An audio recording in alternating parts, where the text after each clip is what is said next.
कि सीजेआई ने जो ये टिप्पणी की है कॉकरोच की, ये गले की हड्डी बन गई है।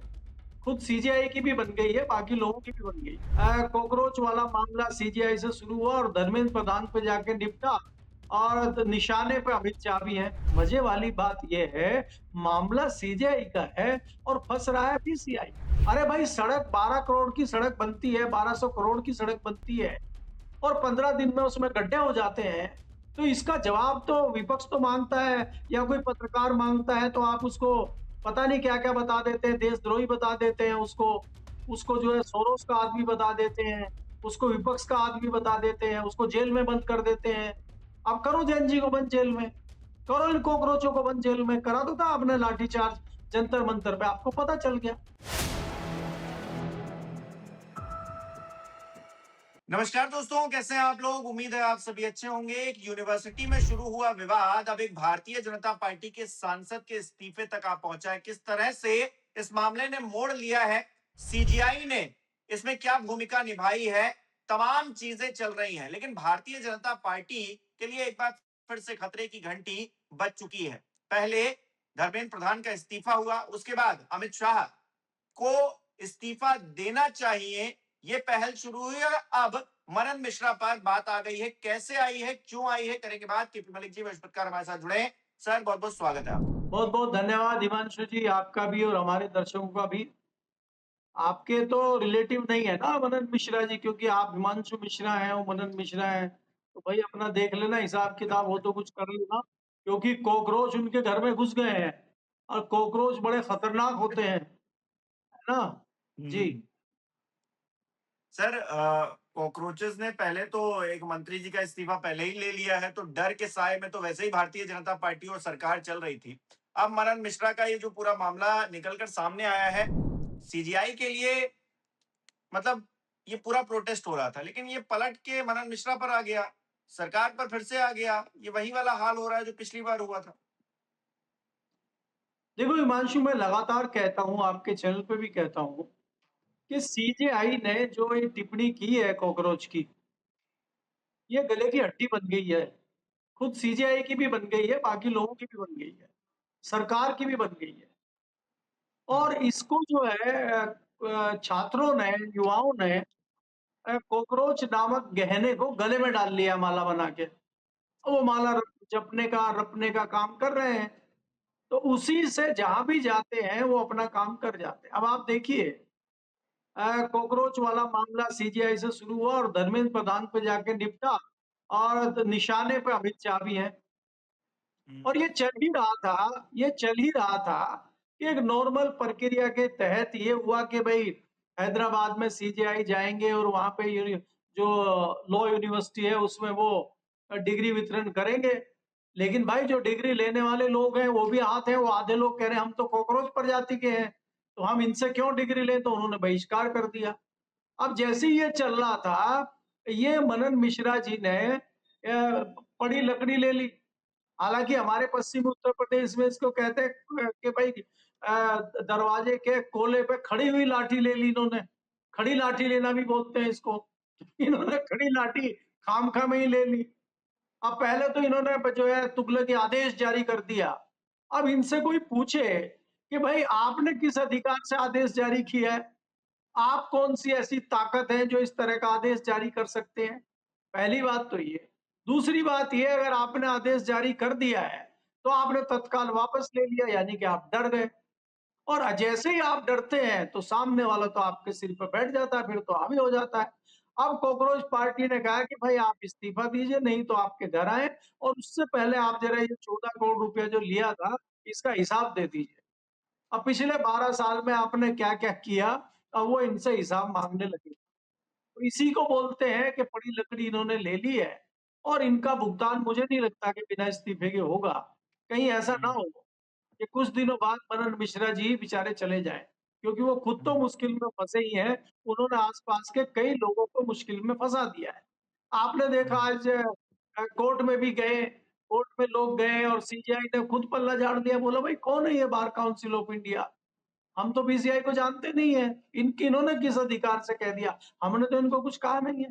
मजे वाली बात ये है, मामला सीजेआई का है और फँस रहा है पीसीआई। ये देखिए आप जो मामला नया शुरू हो गया। तो ये जो हुँ, कॉकरोच है, अब कॉकरोच का जो ये एक वो दल-बल चल रहा है, कॉकरोच का जो एक वो ग्रुप चल रहा है, ये कहाँ जाके रुकेगा? ये देखने वाली बात होगी। क्योंकि हमें हुँ, नहीं भूलना चाहिए कि ये जो मानसून सेशन का स्वाहा हुआ है, इसके पीछे कहीं न कहीं कॉकरोच है।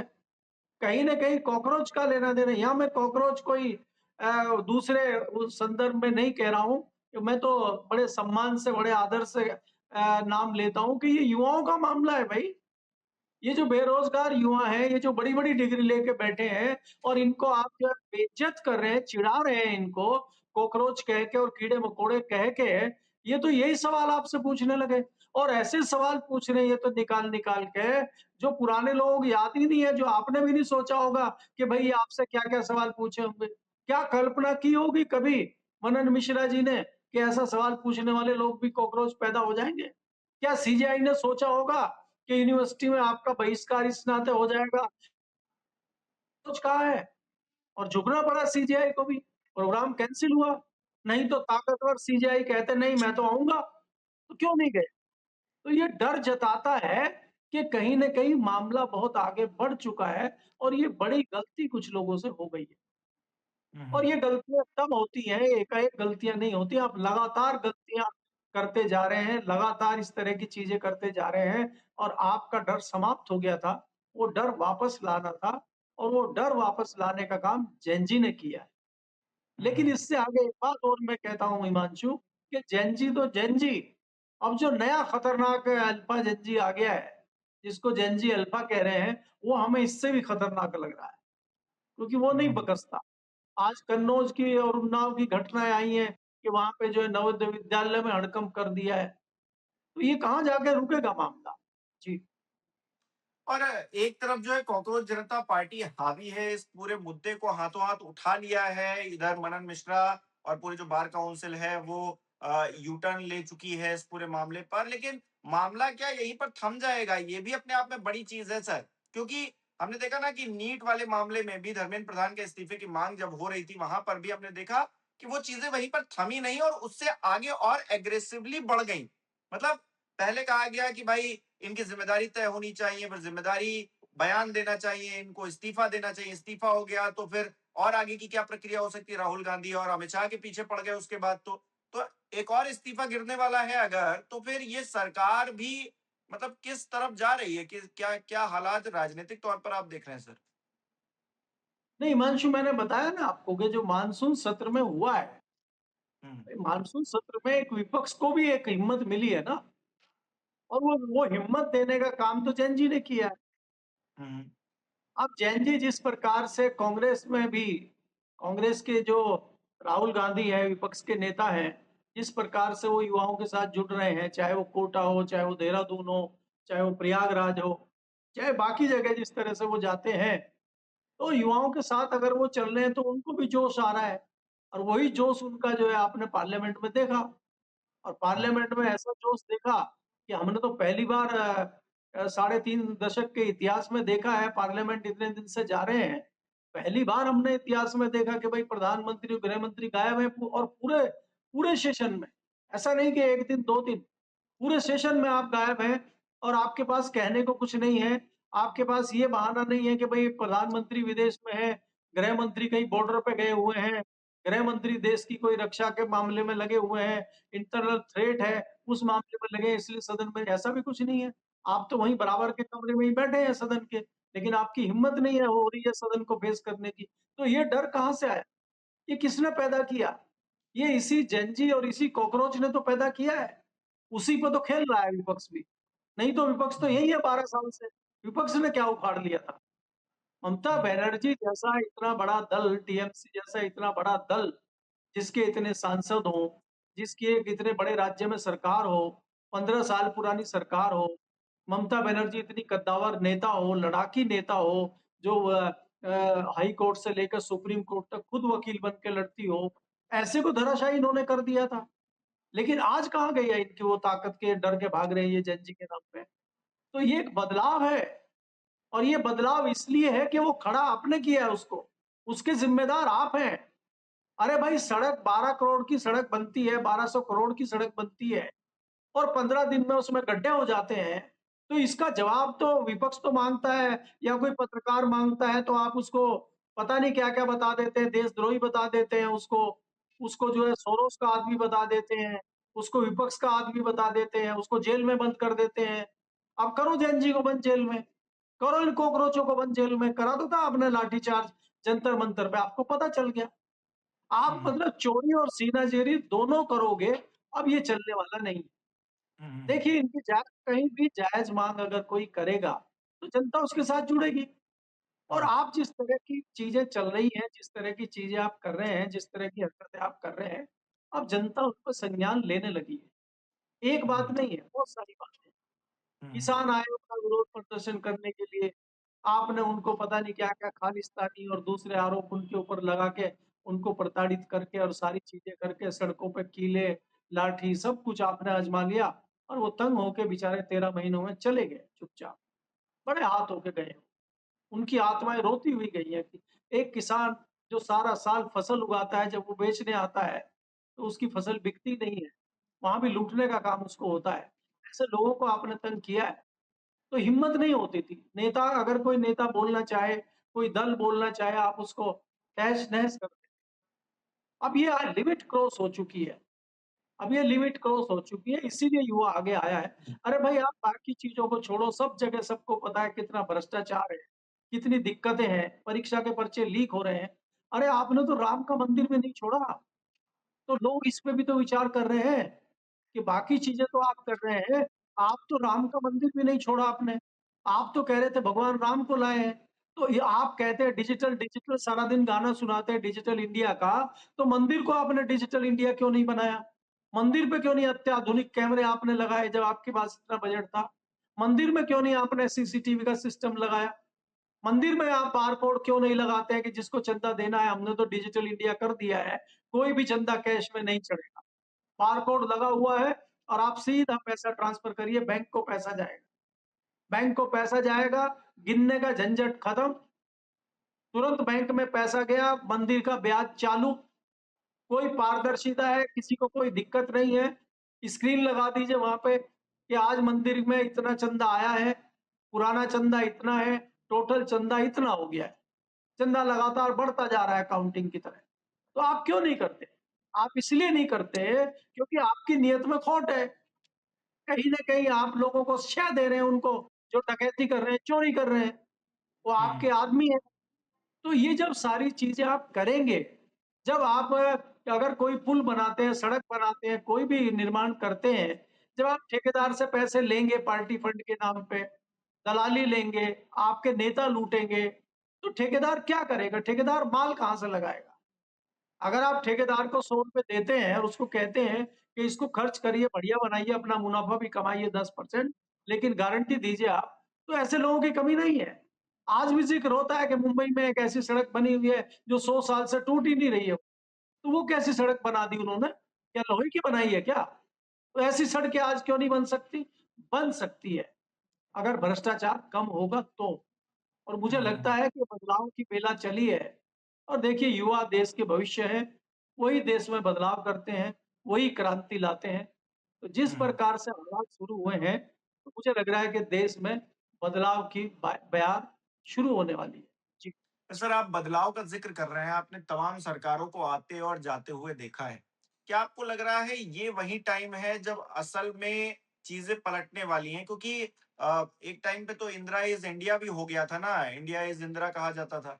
तो वो वक़्त जो है पीक था उनका और ये वक़्त नरेंद्र मोदी का जो चला जा रहा है, पीछे चला गया है, वो वक़्त पीक था, अब नीचे चीज़ें जा रही हैं। और युवा ही इस पूरे रेवोल्यूशन का जो है केंद्र रहने वाले हैं क्योंकि जिस तरह के भ्रष्टाचार की चीज़ें हों या फिर तमाम मतलब इग्नोरेंस हो तमाम जगहों पर, उसको पॉइंट आउट किया जा रहा है। तो ये अब जो है नई राजनीतिक तौर पर कोई नई लहर आने वाली है क्या?